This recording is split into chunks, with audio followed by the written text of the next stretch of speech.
Fiorentina-Inter 3-4. Simo, i gol di Barella, Lautaro Martinez doppietta, di cui uno su calcio di rigore, Mkhitaryan all'ultimo respiro, al 95esimo, all'ultimissima azione, decide una partita che Cabral, Ikoné e Jovic stavano rimettendo verso un pareggio che ci stava facendo rosicare tantissimo. Si è appena chiusa questa partita veramente, veramente da pazza Inter, veramente da tifosi siamo provati letteralmente per quelli che sono stati questi 98 minuti e oltre di gara. A Firenze succede sempre l'incredibile, a Firenze succede sempre di tutto e di più. L'Inter porta a casa 3 punti che, per come sono maturati su un campo così difficile, valgono molto di più, assolutamente. Detto che l'Inter poteva oggi strappare una vittoria comodissima, che l'aveva indirizzata in maniera totalmente tranquilla già dall'inizio, con un 2-0 importante, una grande prestazione, ci stavamo godendo una bellissima Inter cinica finalmente. Poi siamo andati a farci male da soli, rimetterlo in gioco, regalando 2 volte la possibilità di pareggiarci. Alla fine il gol del 4-3 nel finale. Simo, oggi si riassume tutta la follia interista, assolutamente storica, ma anche di questa stagione. Sì, decisamente. E questa partita la prendi per come viene e porti a casa i 3 punti, perché poi per come si è sviluppata, cioè come leggo anche in chat, molti scrivono giustamente che se vai avanti a prendere 2-3 gol a partita, prospettive ne hai poche, però una volta che la partita ha preso quella piega, cosa possiamo fare, ragazzi? L'unica cosa è augurarci di fare un gol più dall'avversario, molto banalmente, ed è quello che abbiamo fatto. Abbiamo avuto una discreta dose di fortuna quest'oggi, bisogna ammetterlo, però è anche vero che se noi andiamo a vedere i gol fatti, la Fiorentina fa un gol su rigore su una azione che era praticamente già finita. Un gol in mischia con una sponda dove poi Jovic fa una girata clamorosa e trova la rete, e il secondo gol di Koné nasce da un posizionamento terrificante dell'Inter, ma poi Koné fa un tiro clamoroso. Quindi io sinceramente mi sento di dire che la vittoria è meritata, al netto, ripeto, della fortuna, per esempio, magari di non aver visto Di Marco espulso, o di quel mezzo contattino lì sul quarto gol dove si poteva anche dare fallo su Milenkovic, per fortuna non è stato dato. Io fatico anche a trovare delle ragioni tattiche su perché oggi prendi 3 gol. Non voglio dire che siano episodici, però non sono nemmeno frutto di una squadra messa giù male, sbilanciata. Ripeto, solo il secondo, perché poi gli altri sono gol quasi episodici. Quindi oggi francamente mi prendo questi 3 punti, visto anche come sono arrivati, ma è Sì, chiaro sì. che son d'accordissimo con chi dice: bisogna iniziare a registrare un po' di cose, perché così con la Fiorentina magari vinci, contro il Milan o il Napoli non ci arrivi, ecco. E infatti troppi gol presi. Adesso facciamo tutte le analisi del caso, però siamo ancora molto caldi del fischio finale della partita, tanti problemi sicuramente da risolvere. Io in questo momento, con la partita appena finita, sinceramente Simo, mi porto a casa soprattutto la voglia di andare a vincere questa partita. Perché?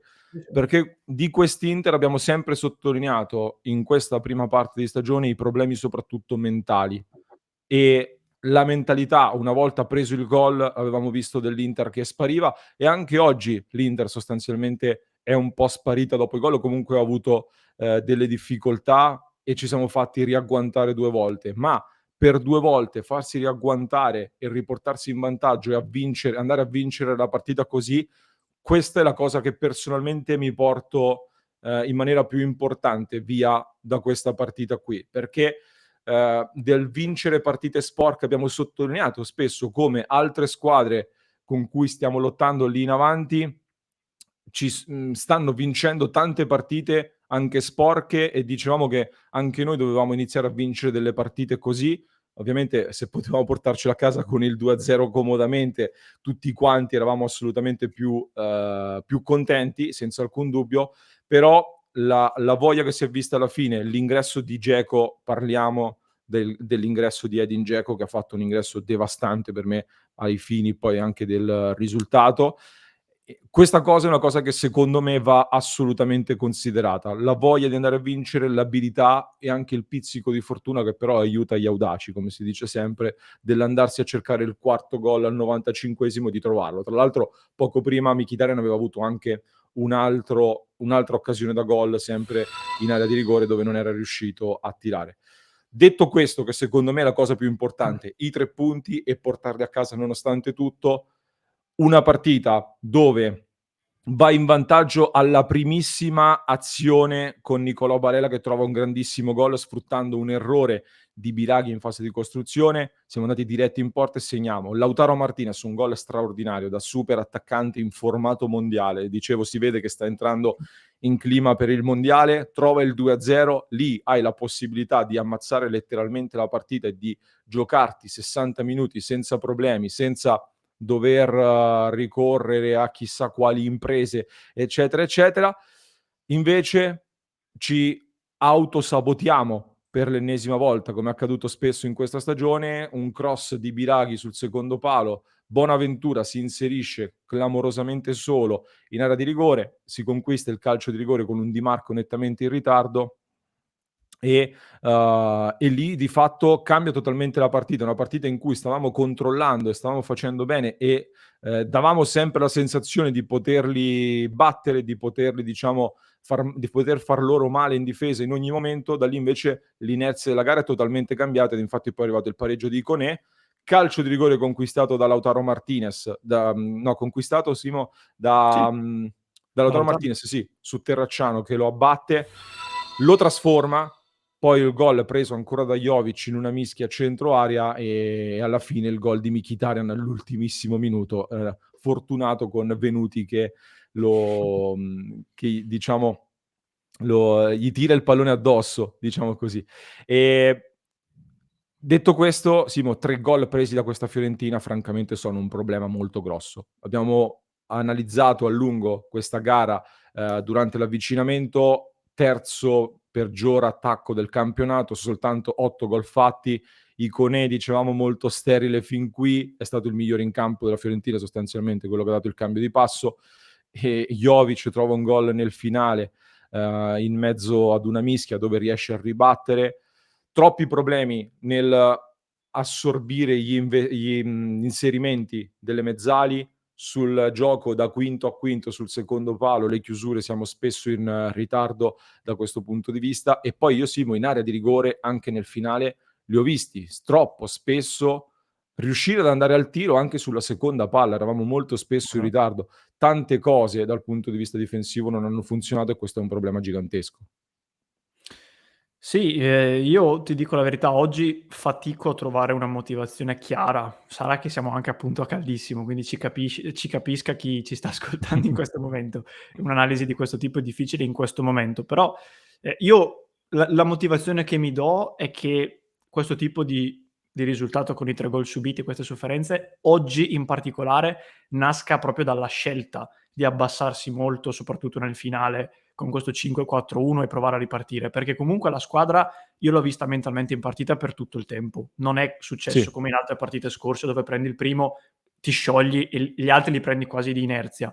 Non ho visto nemmeno dei particolari errori difensivi, come dicevamo prima, 2 gol su 3 sono quasi episodici.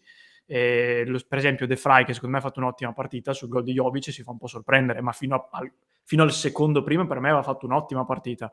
Quindi la spiegazione che mi do è: hai scelto di abbassarti molto, forse anche perché arrivi da un periodo con tante partite ed eri stanco, eccetera. La Fiorentina, che ama giocare a questo tipo di calcio in cui ti schiacci, in cui vanno avanti di sovrapposizione di inserimenti, gli hai servito sul piatto d'argento la condizione ideale per trovare il gol. Questa forse è l'unica spiegazione che mi do, però e questo sicuramente è un qualcosa da risolvere, son d'accordissimo.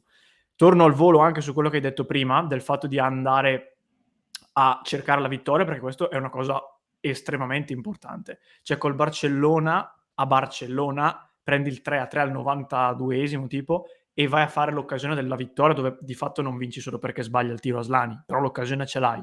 Oggi prendi il 3-3 al 90esimo, hai un'occasione enorme costruita bene coi movimenti, con i sì. passaggi, con Mkhitaryan che in area liscia il pallone sul tiro. E poi ne hai un'altra altrettanto costruita con questo contropiede che va a concludersi, come hai detto bene prima, con un pizzico di fortuna, ma è costruito. Questa è una bellissima notizia perché vuol dire che la squadra comunque sta riuscendo a reagire anche nei momenti difficili, anche a pochi minuti dalla fine. E questo dà ottime speranze. Quindi se nella prima parte di stagione c'era da recuperare degli aspetti mentali, che forse sono anche i più difficili, adesso c'è da recuperare giusto qualcosa di tattico, qualche scelta, qualche decisione nel corso della partita, secondo me. Poi comunque ribadiamo sempre che Fiorentina è in difficoltà e tutto, però in casa è sempre un campaccio ed è sempre una Sì, squadraccia da sì. affrontare, detto in senso positivo. Quindi io mi porto a casa i 3 punti e vediamo la prossima, perché in questo momento non puoi più sbagliare. Quindi ogni vittoria è grasso che cola, anche così. Verissimo, soprattutto in questo turno di campionato in cui, come diciamo, ci sono 2 scontri diretti tra 4 squadre che ci precedono in classifica, quindi vincere oggi, è veramente pesantissimo. Aggiungo un altro dettaglio, Simo, sto leggendo tanti commenti contro Inzaghi per la partita di stasera. Francamente io stasera do anche un'attenuante ad Inzaghi con il quale non siamo stati mai troppo teneri quando c'era da criticarlo. Nel senso che ancora una volta per me l'impostazione della gara è corretta, perché i primi 30 minuti fino all'errore di Di Marco che concede il calcio di rigore, l'Inter stava dominando sul campo della Fiorentina senza troppi problemi.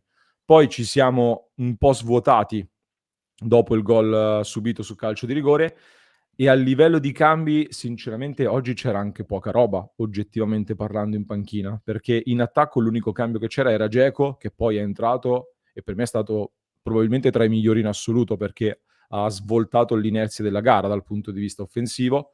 A centrocampo l'unico centrocampista di ruolo della prima squadra di fatto era Aslani, disponibile in panchina. In difesa c'erano un Bastoni che non era perfettamente in condizione, quindi si è preferito non rischiarlo e Acerbi è stata una scelta forzata che oggi non ha pagato. Oggi forse una delle prestazioni meno positive da quando è arrivato all'Inter Acerbi, che doveva anche essere sostituito dopo aver preso il giallo, quindi ci siamo presi un rischio e le uniche alternative erano sugli esterni e di fatto gli esterni sono stati poi cambiati tutti. Gosens, Dumfries, lo stesso Bellanova sono entrati tutti, però non so, vedo tanti commenti negativi su Inzaghi, non so se oggi Simo sei d'accordo, che ne pensi tu? Ma io son d'accordo quando dici che la lettura era giusta e lo dimostra la prima mezz'ora dove l'Inter ottiene un 2-0 con grande calma ed è in totale controllo. Poi riapri la partita per una sciocchezza di cui sfido a dare colpa a Inzaghi, se Di Marco fa quell'intervento folle che genera il rigore. Poi nella ripresa non parti male secondo me, cioè io l'Inter dei primi 5, 10 minuti della ripresa l'ho vista comunque bene, non dico sulla falsariga di quella del primo tempo, però l'ho vista abbastanza bene. Poi prendi questo 2-2 dove c'è un errore di secondo me di posizionamento per non puoi lasciare Icone nell'1 contro 1 con un centrale lento e ammonito. Forse la critica che faccio a Inzaghi è la gestione appunto della fascia sinistra, cioè Di Marco mi sembrava in difficoltà da un po' e anche oggi ti dirò Gosens non ha fatto un partitone, però l'ho visto bene. A livello mentale io continuo a vederlo come un giocatore che quando entra c'è. Poi, come dicevamo anche altre volte, a volte fa bene, a volte fa male, però mentalmente è in partita, è nel gruppo, è nella stagione, diciamo. Quindi forse dargli qualche minuto in più in generale non sarebbe una cattiva idea. E poi ecco, io penso che in condizioni normali oggi avrebbe giocato Bastoni.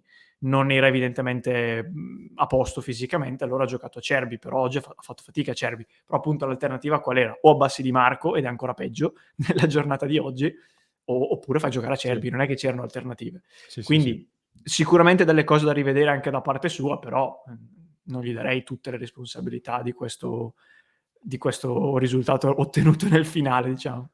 No, anche perché poi Simo andiamo in chiusura. Io son sempre stato cauto nell'esaltarmi in queste partite, questo lo abbiamo sempre detto, l'ho sempre ribadito. Ragazzi, io non mi giudico guarito e ancora oggi non mi giudico guarito assolutamente a livello di squadra, di rendimento.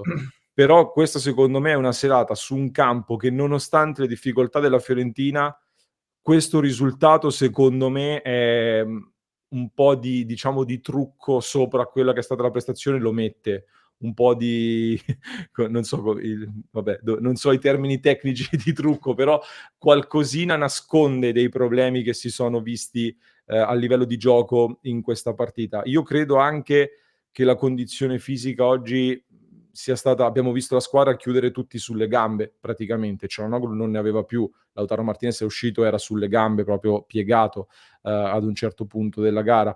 Per cui per me nella condizione in cui siamo si è tirato fuori il massimo con delle difficoltà di troppo, considerando che poi tra 3 giorni si gioca una partita che probabilmente in questo momento è la più importante, della nostra stagione, almeno fino a questo momento, quindi anche questo va considerato.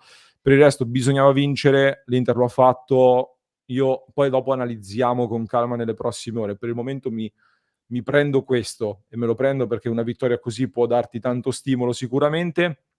Chiudiamo Simo con un po' di top e flop veloci, poi facciamo le pagelle a parte. Voto sicuramente Lautaro Martinez, che mi è piaciuto moltissimo, vabbè, doppietta, assist e prestazione molto positiva. Barella si è preso qualche pausa di troppo, secondo me, però era partito molto bene e alla lunga è venuto un po' meno. Mi è piaciuto, devo dire, chi segnaliamo poi positivamente? Skriniar sicuramente. Oggi l'ho rivisto in versione fermo tutti, ci penso io. E poi altro, Mkhitaryan ha diciamo difensivamente meno, però si è sbattuto molto fino al 90°, il gol vittoria sicuramente incide e questi sono forse quelli migliori ora che ci penso. Un po' meno bene sicuramente Di Marco che concede il fallo da rigore, Acerbi un pochettino in difficoltà in questa partita. Dzeko, esatto, grazie per il suggerimento in chat. Dzeko mi è piaciuto moltissimo, ha cambiato sicuramente l'inerzia della gara. E Correa purtroppo va bocciato anche oggi. Correa, veramente poca roba, quasi inconsistente. Sì, poi ecco su Correa mi dispiace perché era partito bene comunque, cioè io lo vedevo in partita all'inizio ha dialogato molto bene con Lautaro, poi da quando l'Inter ha preso l'1-2 e tutti un po' sono andati in calo, lui è sparito e questa purtroppo è una costante e non è un giocatore a cui ti puoi "aggrappare" tra virgolette per uscire dalle difficoltà. Oggi ho visto un filino più in difficoltà anche Çalhanoğlu, soprattutto nel finale. Io penso che sia anche qui una questione fisica, comunque ha giocato tante partite e nel finale ha fatto qualche fallo di troppo. Però ti dirò, degli 11 titolari, per me ben più della metà sono più che positivi. Cioè prima dicevi tolto Di Marco, tolto Acerbi e appunto Correa, tutti gli altri per me hanno giocato molto bene. Skriniar, De Vrij, lo stesso Darmian ha fatto bene. Cioè, quindi comunque questo è sintomo del fatto che la prestazione bene o male c'è stata. E niente, quindi portiamoci a casa, cioè per una volta portiamoci a casa sta vittoria sporca, dai. Abbiam perso Sì. tante partite o non vinto tante partite così anche meritando, per stavolta portiamocela a casa, dai. Sì, sì, sì, sì. Un minimo di moviola poi, visto che se ne parlerà molto, il rigore della Fiorentina per me c'è, il fatto che non sia stato espulso Di Marco, diciamo fosse arrivato il rosso, io personalmente non mi sarei scandalizzato. Il primo rigore per l'Inter su Di Marco che molti hanno chiesto, secondo me non c'era, mentre è netto quello su Lautaro Martinez, anche se Terracciano un po' la tocca con le mani, però lo abbatte in quel frangente, quindi il rigore ci sta. Poi ne parleremo di più a parte. Chiudiamo qui questa clip, dimmi Simo, vai, flash. No, solo un flash, visto che l'ho detto anche all'inizio e qualche commento, forse non mi ero spiegato il discorso del contatto di Dzeko Milenkovic sull'ultimo gol. Non ho detto che era fallo, ho detto che se fischia fallo, visto che c'è un minimo di contatto e di trattenuta, non è che domani sui giornali si apre con Inter derubata per il fallo di Dzeko su Milenkovic. C'è un arbitro che magari ha un po' di paura, era il minuto 94 e 45, lì cosa fai? Fischi fallo, aspettano qualche secondo, batte la punizione, fischia alla fine, tutti a casa. E invece lascia andare l'azione, arriva il gol, quindi solo questo, però sono d'accordo che non fosse fallo. Per il resto condivido le tue analisi sugli episodi. Bene, abbiamo detto tutto, tra poco facciamo le pagelle con i voti che troverete poi in un'altra clip separata. Mi raccomando iscrivetevi al canale così non ve ne perdete nemmeno una, mi raccomando.